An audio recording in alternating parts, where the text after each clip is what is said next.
पंचतंत्र की कहानी सांप और नेवला। बहुत पहले की बात है। एक गांव में एक किसान ब्राह्मण अपनी पत्नी के साथ रहता था। उन दोनों की कोई संतान नहीं थी, जिससे वे दोनों काफ़ी चिंतित रहते थे। फिर कुछ वर्षों के बाद उनके घर प्यारे से बच्चे ने जन्म लिया।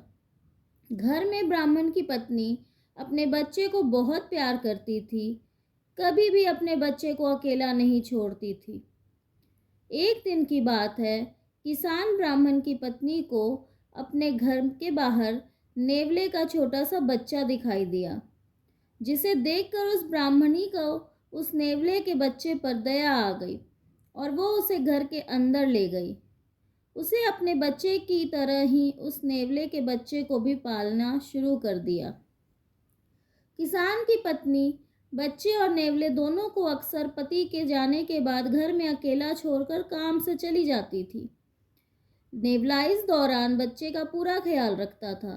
दोनों के बीच का अपार स्नेह देखकर ब्राह्मण की पत्नी बहुत खुश थी, लेकिन मन ही मन सोचती थी कि कहीं ये नेवला मेरे बच्चे को क्षति न पहुंचा दे।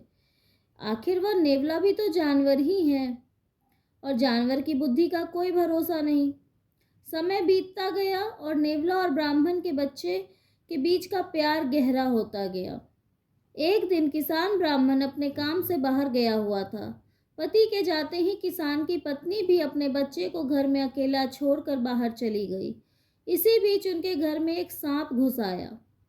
इधर ब्राह्मण किसान का बच्चा आराम से सो रहा था, उधर सांप तेजी से उस बच्चे की ओर बढ़ने लगा।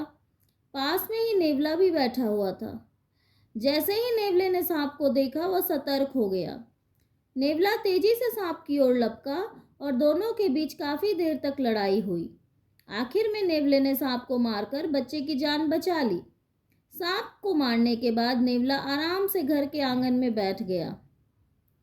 इसी बीच ब्राह्मण की पत्नी घर लौट आई। जैसे ही उसने नेवले के मुंह को देखा, वह डर गई। नेवले के मुंह में सांप का खून लगा हुआ था, लेकिन इस बात से ब्राह्मण किसान की पत्नी कुछ और ही सोच ली। वो गुस्से से कांपने लगी। उसे लगा कि नेवले ने उसके प्यारे बेटे की हत्या कर दी है। यही सोचते सोचते ब्राह्मण की पत्नी ने एक लाठी उठाई और उस नेवले को पीट पीट कर मार डाला। नेवले को जान से मारने के बाद ब्राह्मणी अपने बच्चे को देखने के लिए घर के अंदर तेजी से भागी। वहां बच्चा हंसते हुए खिलौनों के साथ खेल रहा था। इसी दौरान उसकी नज़र पास में मरे पड़े सांप पर पड़ गई। सांप को देखते ही देवकन्या को बहुत पछतावा हुआ। वो भी नेवले से बहुत प्यार करती थी, लेकिन गुस्से में अपने बच्चे के मुंह में उसने बिना कुछ सोचे समझे नेवले को मार दिया। अब ब्राह्मण की पत्नी जोर जोर से रोने लगी, लेकिन तब तक तो बहुत देर हो चुकी थी। उसी समय ब्राह्मण किसान भी घर लौट आया। वह पत्नी के रोने की आवाज़ सुनकर दौड़ता हुआ घर के अंदर गया। उसने पूछा, तुम क्यों रो रही हो? ऐसा क्या हो गया? उसने अपने पति को सारी कहानी सुना दी। नेवले की मौत की बात सुनकर ब्राह्मण को बहुत दुख हुआ। दुखी मन से ब्राह्मण ने कहा, तुम्हें बच्चे को घर में अकेला छोड़कर जाने और अविश्वास का ये दंड मिला है। तो बच्चों, इस कहानी से हमें क्या सीख मिलती है? इस कहानी से हमें यह सीख मिलती है कि हम किसी को भी बिना सोचे समझे गुस्से में आकर कोई काम नहीं करना चाहिए। साथ ही विश्वास की डोर को कभी शक की वजह से टूटने नहीं देना चाहिए। अगर गुस्से में बिना सोचे विचारे काम करते हैं तो निश्चित ही हमें पछतावा ही मिलता है।